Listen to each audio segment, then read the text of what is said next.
Para receber todas as novidades do canal, inscreva-se e se curtir o vídeo, clique em gostei. Aproveite para acompanhar a Rede Super nas redes sociais. Coceira, falta de ar e vermelhidão pelo corpo. Esses são alguns dos sintomas sentidos por Guilherme após ingerir sem querer pimenta e camarão em uma festa de formatura. Eu cheguei por volta de 2 horas da manhã em casa, eu comecei a ter as reações, passei a ter dificuldade para respirar, não conseguia dormir, meu corpo estava muito quente e coçando bastante. E aí eu tive que ir para o hospital, lá eles me deram a medicação toda necessária, depois de ter feito a constatação do que de fato era o meu problema. E aí, a partir desse dia que eu comecei a buscar informações do porquê que tinha acontecido essas reações comigo e descobri em testes de alergia que eu era de fato alérgico à pimenta e a camarão. Depois de descobrir que tinha alergia a esses alimentos, o jornalista redobrou os cuidados com a alimentação. Quando eu vou aos restaurantes, eu sempre pergunto, principalmente para os garçons, esse prato ele vem pimenta, ele tem camarão? E aí a gente tem que ir na base da confiança também, né? E eu já aviso, olha, se tiver pimenta ou camarão, eu vou dar um trabalho diferente para vocês. Para evitar que casos como o do Guilherme voltem a acontecer, a Agência Nacional de Vigilância Sanitária determinou que todos os alimentos industrializados devem conter no rótulo informações sobre ingredientes que podem causar crises alérgicas. A medida é válida a partir de 2016. A lista inclui 17 alimentos, dentre eles amendoim, peixes, ovos e leite. Os dados sobre os alergênicos devem estar com letras em caixa alta, logo abaixo da lista de ingredientes do produto. Ana Carolina também é alérgica. Além de poeira e pelo de animais, a estudante passou bons anos sem consumir chocolate. Eu descobri que eu tinha alergia porque toda vez que eu comia chocolate eu ficava cheia de bolinha, parecendo que algum bicho tinha me mordido. Lá faz de mais ou menos 2 anos, assim, foi a primeira vez que ela usou chocolate. Aí começou a comer, mas ela tossia. Aí o médico falou, não, o pulmão tá limpinho, então não tem nada não. Aí, com o passar do tempo, criança adora chocolate, a gente, né, estimula, aí ela foi comendo e começou a empolar demais o corpo. Aí foi investigado, foram feitos vários exames onde constatou que era o chocolate. Até os 7 anos de idade, a jovem não podia nem chegar perto da sobremesa. Após anos de tratamento, hoje ela consome o doce, mas ainda em quantidades pequenas. Eu tenho que comer pouco chocolate, mas não tem reação mais, mas do mesmo jeito tenho que comer pouco. As indústrias terão prazo de 1 ano para adaptar as embalagens à nova regulamentação. Alimentos produzidos até o final do prazo de adequação vão poder ser comercializados até o prazo de validade. Para quem já passou aperto por consumir o que não podia, a nova lei traz um pouco mais de tranquilidade. É ótimo, né? Porque a gente analisa ali, se já não tem alguma resistência, algum componente, já não faz o uso, né? Já procura substituir. Isso, já ajuda bem. E só quem já passou por uma reação alérgica e as consequências de comer um alimento que não pode é que sabe o tanto que é arriscado e pode levar até a morte. Aí estão essas matérias aí, né? Essa matéria feita pela nossa repórter Vanessa Anício, muito competente. Obrigado, Vanessa. Um abraço lá para o Guilherme, para o Pio. Um grande abraço, viu, meu irmão? Volte mais aqui para a gente comentar do esporte. E ele ali falando da sua resistência, da sua alergia ali com camarão, pimenta, isso é muito comum.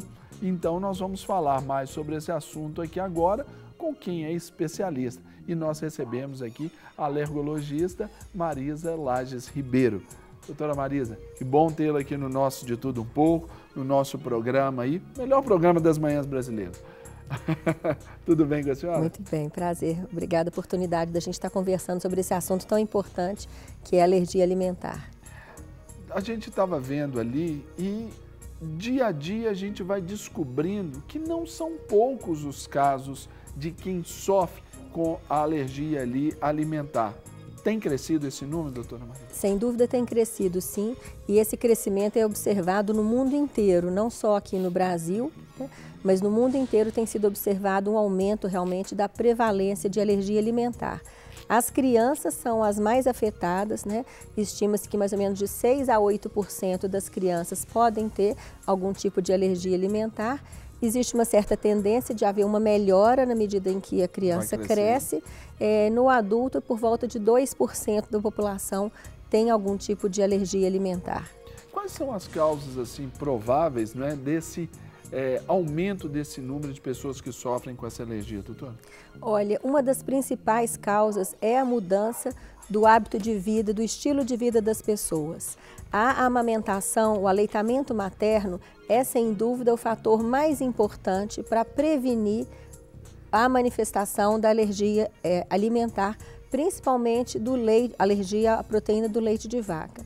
Então, assim, a medida mais importante que a gente recomenda para todas as mães que não querem que os filhos venham a ter alergia é que amamentem exclusivamente ao seio, de preferência pelo menos até o 6º mês de vida. Exclusivamente? Exclusivamente. Mas a introdução de outros alimentos, principalmente esses alimentos industrializados, eles favorecem também ao desenvolvimento de alergia alimentar. Agora, doutora, o que são ou quais são as prováveis causas aí dessas alergias aí? Na verdade, o trato gastrointestinal, que é, né, do estômago, o intestino, onde o alimento ele é digerido e ele é absorvido, ele na criança ele é mais imaturo. Então a parede dele, a barreira dele não é tão fechadinha, de modo que permite a entrada de proteínas que podem desenvolver a reação imunológica. É um mecanismo bem complexo do desenvolvimento da alergia alimentar e os alimentos que com mais frequência a gente vê na prática clínica são o leite, né, o leite de vaca, e é importante falar que se a criança é alérgica ao leite de vaca, não pode ser dado leite de nenhum outro animal, nem de cabra, nem de búfala, nem de égua, porque as proteínas são comuns. Então, a alergia ao leite de vaca é a número 1. Depois a gente tem a alergia ao ovo, principalmente a clara do ovo, que é o segundo alimento que com mais frequência causa alergia alimentar. Depois, no Brasil, aí vem a soja e os frutos do mar, principalmente camarão. Nos Estados Unidos, onde eles têm o hábito de comer amendoim com mais frequência, o amendoim é o número 1 lá. Aqui a gente já tem visto bastante criança com alergia a amendoim, com alergia a nozes, castanhas, castanha do Pará, mas pelo fato desses alimentos não fazerem parte da rotina da criança muito pequena, a gente não tem com tanta frequência aqui, né? Agora, a alergia, a senhora está dizendo sobre essa prevalência nas crianças, né? Começando ali pelas crianças. É possível que, por exemplo, uma criança que bebeu leite boa parte da vida, chegue um determinado momento, já talvez na fase adulta, e ela passe a ter uma alergia ao leite, desenvolva essa alergia, ou uma certa intolerância, no caso aí a lactose? Olha, alergia é uma coisa, intolerância é outra. São doenças bem diferentes, então a alergia ao leite não é comum você ter tomado leite a vida inteira e desenvolver alergia mais para frente. Não é comum. Então a alergia ao leite, quando ela se manifesta, realmente é na infância, sim. A grande maioria melhora até por volta dos 3 anos de idade, mas é um percentual crescente tem permanecido. Então, hoje a gente já tem pacientes de 16, 17 anos que ainda são alérgicos à proteína do leite. Começaram desde pequenininho e ainda não deixaram de ser, né? Porque a história natural é essa, você tem alergia de pequenininho e na medida em que cresce existe uma tendência a melhorar. Mas os frutos do mar, igual foi comentado aí na reportagem anterior, o camarão é um alimento que você desenvolve mais para frente, então é da adolescência para frente. Por quê? Características do próprio alimento, da proteína do próprio camarão mesmo, né? Então não tem uma explicação por quê. Você pode ter comido frutos do mar a vida inteira e um belo dia você é sensibilizado. O que dificulta até, por exemplo, um diagnóstico, né? Nesse caso aí, né? O diagnóstico até que ele não é tão difícil, mas é muito dramático. É aquele caso em que você estava bem, de repente você coloca o alimento na boca, começa com uma sensação de coceira imediata, né? Não é você comer hoje para passar mal amanhã, não. É nos primeiros segundos que você tem o contato com o alimento. Porque às vezes a gente vê em algumas reações assim, você come, aí depois você come outra coisa, aí você fica, mas será que foi isso que eu comi? Ou esse que eu comi primeiro? A alergia alimentar, ela é imediata. Ela acontece nas primeiras 2 horas após o contato com o alimento.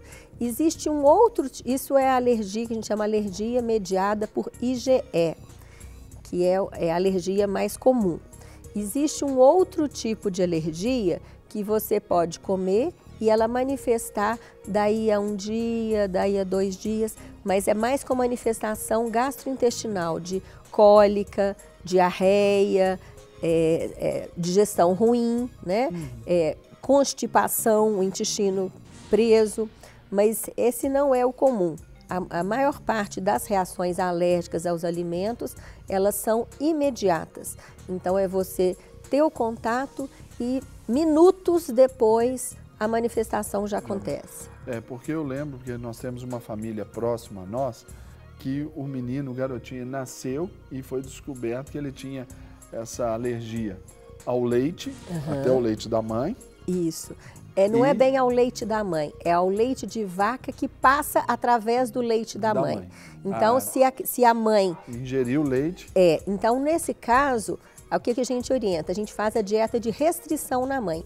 Enquanto ela estiver amamentando, ela não deve consumir produtos com leite nem derivados. E aí, era do leite e ao ovo também, no caso dele. E assim, a gente, como o meu filho regula a idade com ele, então era muito assim, até para nós que estávamos de fora, estamos de fora, é muito severo nesse sentido. Você vê assim, numa festinha, o menino pode querer comer alguma coisa, os outros todos comendo, e o dele era tão importante que se alguém com a mão assim de leite ou alguma coisa de leite encostasse nele, ele já empolava, já começava na hora ali essa reação. Então, essa é a reação clássica, essa é a reação mais comum e é isso que a gente vê mesmo. Tem casos em que não precisa nem ter o contato da mãe estar fervendo o leite na cozinha e a criança respirar o leite, o vapor do leite, isso é suficiente para provocar alergia. Outros casos de adulto, por exemplo, que às vezes estão passando por um local onde está sendo frito camarão, só o fato de respirar, né, esse vapor da fritura ali do camarão também é comum. Meu Deus do céu, temos que orar muito aí pedindo graça de Deus, né, doutora? Isso. Agora, agora especificamente essa questão da Anvisa, né, de ter determinado que os produtos eles devam ter ali nos seus rótulos essa especificação, isso foi uma grande vitória. Com certeza, isso vai ajudar muito, porque além das dificuldades todas que a criança e a família já vivencia, né, como você mesmo colocou, de ter que separar alimentos, vai na festinha, na escola, muitas vezes as mães têm medo de colocar a criança na escola, com medo da professora não entender a gravidade e às vezes a criança trocar a merenda, né, com outra, que é muito comum, com outra criança. Além disso, ainda tem um outro problema que a gente espera ser minimizado agora, porque às vezes os alimentos podem estar escondidos. Então não está na caixinha falando que tem leite, mas está falando que tem caseína ou alfa-lactoglobulina ou beta-lactoglobulina. Expressões que não são do nosso uso comum. Que não são do uso comum e, na verdade, todos esses são derivados de leite. Então, quando a gente tem um paciente com alergia alimentar, a gente especifica para eles essas palavras que podem ajudar na identificação, né, quando vai ler o rótulo. Mas não é fácil, né? Então, essa portaria que foi publicada agora, dia 24 de junho de 2015, para valer para o ano que vem, dos alimentos estarem bem explicitados nas embalagens, com certeza vai contribuir muito. Agora, essa lei, essa normatização aí estabelecida pela Anvisa, o interessante é que não foi algo que veio de cima para baixo, vamos dizer assim, foi de um clamor popular para que se estabelecesse. Então, essa é uma vitória sem precedentes. Né? Com certeza. Então, aí mostra a força nossa como população, como comunidade, na medida em que as pessoas se organizam e batalham, né? Então, isso começou com famílias de mães, né? Pais, familiares de crianças com alergia alimentar que desenvolveram a campanha Põe no Rótulo, e foi tendo um alcance, né? E através das redes sociais hoje, essa disseminação e essa união, ela favorece isso e conseguiu ter esse importante avanço. Então, realmente, está de parabéns a campanha. Em fatores, em expressões numéricas, doutora Marisa, sobre... acontecia muito, a senhora pegava muito paciente assim, que comprou determinado tipo de produto, mas chegou lá e foi enganado, vamos dizer assim. Comprou que tinha algum derivado, até o derivado mesmo de algum produto. Isso trazia muito problema? Tem casos, inclusive, de pacientes alérgicos a ovo que compravam salsicha, né? Ao leite. Então, tinha um paciente meu alérgico ao leite de vaca, a proteína do leite de vaca, e que comeu a salsicha e passou mal. Gente, mas aí quando a mãe foi ligar para o fabricante, viu que na composição da salsicha levava leite. Então, quando que você vai imaginar que numa salsicha tem leite, né? Às vezes tem alguns restaurantes que também colocavam leite na carne para amaciar a carne. Então, também favorecia. Outro caso de paciente também que a mãe fazia uma pizza, criança alérgica também ao leite, a mãe fazia a pizza em casa. Então, ela que fazia a massa, ela que colocava os ingredientes. Mas ela pediu para a funcionária dela para comprar um presunto na padaria e a criança comeu a pizza e passou mal. E quando foram ver, a máquina que tinha sido usada para fatiar o presunto fatiou a mussarela antes. Então, o presunto foi contaminado e a criança teve reação. O grau de sensibilidade assim é enorme, né? Em alguns casos aí. Isso. Agora, ainda sobre esse aspecto assim da convivência aí com esses produtos. Por exemplo, no caso de... A Anvisa estabelece essa norma aí que agora tem que fazer. Só que eu vejo que às vezes os rótulos ou até o tamanho do produto é muito pequeno para conter às vezes tanta informação. Então quem convive com alergia ou com um parente alérgico ali tem que tomar muito cuidado, tem que fazer até um curso para aprender a ler rótulos, né? Tem que ser bem orientado, sim, né? E ter essa preocupação. Então a gente às vezes fala, na dúvida, o que é melhor? Dar o alimento natural, a laranja, a banana, né? A maçã, a fruta, o legume, que você aí não tem jeito de, né? Você sabe, de preferências alimentações em casa, mas à base dos alimentos naturais. Então, essa tendência que a gente tem incentivado da alimentação ser cada vez mais natural e menos industrializada, né?